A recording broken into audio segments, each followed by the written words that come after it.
కులక్షయే ప్రణశ్యంతి కులధర్మాః సనాతనాః ధర్మే నష్టే కులం కృత్స్నం అధర్మో భిభవత్యుత.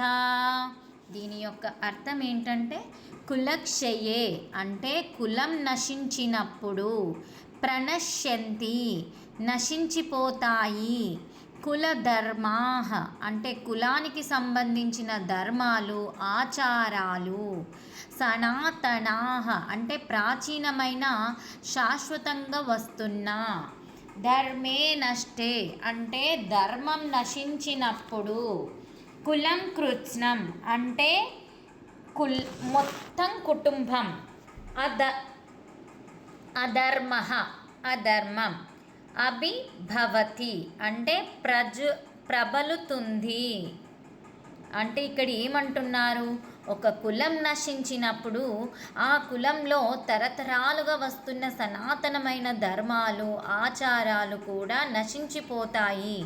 ధర్మం నశించినప్పుడు ఆ మొత్తం కులంలో ఆ అధర్మం ప్రబలవుతుంది అని చెప్తున్నారు. అంటే ఇక్కడ అతని యొక్క ఆలోచన ప్రకారం ఏంటి, అర్జునుడి యొక్క ఆలోచన ప్రకారం ఏంటంటే యుద్ధం చేయడానికి ఎందుకు వెనకాడుతున్నాడో ఇక్కడ మనకి పూర్తిగా వివరిస్తున్నాడు. చూడండి ఏమంటున్నాడు, యుద్ధం వల్ల కుటుంబంలో పెద్దలు మరణించడం, దాంతో ఏమవుతుంది, కుటుంబ వ్యవస్థ బలహీనపడటం, దానివల్ల ఏమవుతుంది, సంప్రదాయ ధర్మాలు ఆచారాలు నశించడం అవుతుంది, దాంతో ధర్మం కూడా తగ్గుతుంది. ఆ ధర్మం తగ్గిపోయినప్పుడు ఏమవుతుంది, అధర్మం మొదలవుతుంది.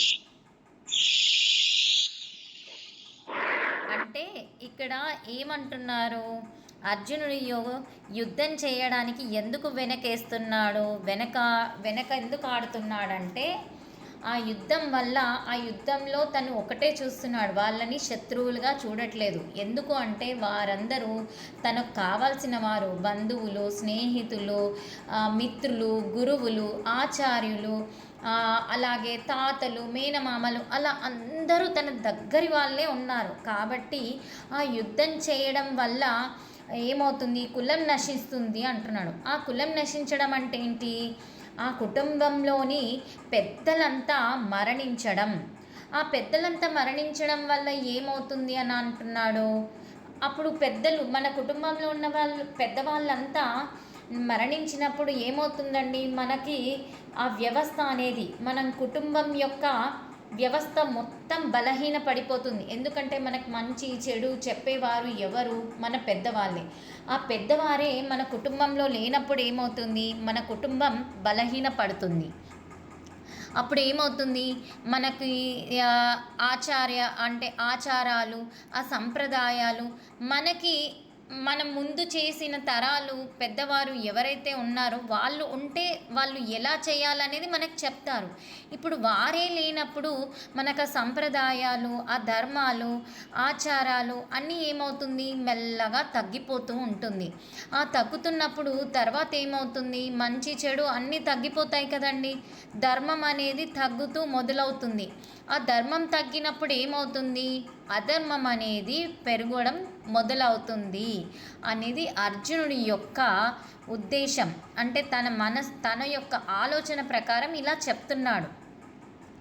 కాబట్టి యుద్ధం వల్ల కేవలం వ్యక్తులు మాత్రమే నష్టపోరు, అవన్నీ నష్టపోతాయి అని అర్జునుడు ఇక్కడ భావిస్తున్నాడు. ఆ సంప్రదాయాలు ఆచారాలు ధర్మము అన్నీ నశిస్తాయి అని చెప్పేసి భావిస్తున్నాడు. అంటే ఈ శ్లోకం మనకేం చెప్తుందంటే ఒక సందేశం ఇస్తుంది. ఏంటది, మనం సమాజంలో మంచి విలువలు ఆచారాలు ధర్మబద్ధమైన జీవన విధానం తరతరాల కొనసాగడానికి కుటుంబం ముఖ్యమైన పాత్ర పోషిస్తుందండి.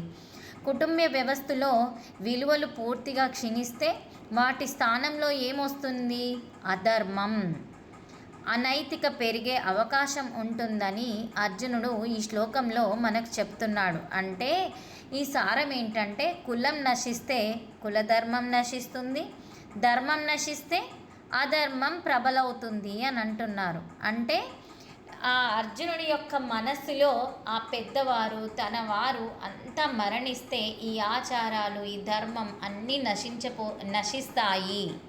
కాబట్టి ఈ ఎందుకు అనేది తను అంటున్నాడు. ఈ శ్లోకం యొక్క అర్థం ఇదండి.